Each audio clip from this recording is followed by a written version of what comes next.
Hello, welcome back to not the point. മമ്മൂട്ടിയും ജ്യോതികയും അഭിനയിച്ച കാതൽ ദി കോർ എന്ന സിനിമയിൽ നമ്മൾ ശ്രദ്ധിക്കാതെ പോകുന്ന ഒരു ചെറിയ സീനുണ്ട്.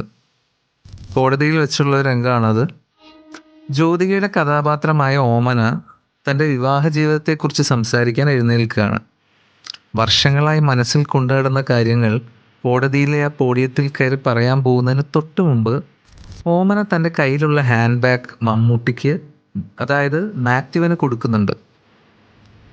പക്ഷേ ഇതൊരു വെറും ബാഗ് കൈമാറൽ മാത്രമാണോ? ഇത്രയും കാലം തൻ്റെ ഭർത്താവിൻ്റെ സെക്ഷുവാലിറ്റിയെക്കുറിച്ചുള്ള രഹസ്യങ്ങളും ആ ദാമ്പത്യത്തിലെ വിഷമങ്ങളും ഓമന തനിച്ചാണ് ചുമന്നത്. ആ ബാഗ് പോലെ ആ വലിയ ഭാരവും അവളുടെ തോളിലുണ്ടായിരുന്നു അത്രയും കാലം.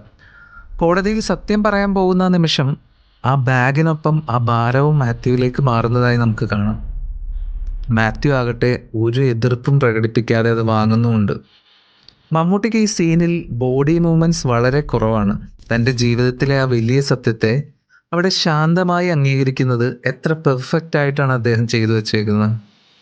ചുരുക്കി പറഞ്ഞാൽ, ഒരു വാക്ക് പോലും മിണ്ടാതെ ആ സീനിൻ്റെ മുഴുവൻ ഡെപ്തും ജിയോ ബേബി ഒളിപ്പിച്ചു വെച്ചത് ഓമനയുടെ ആ ബാഗിലാണ്.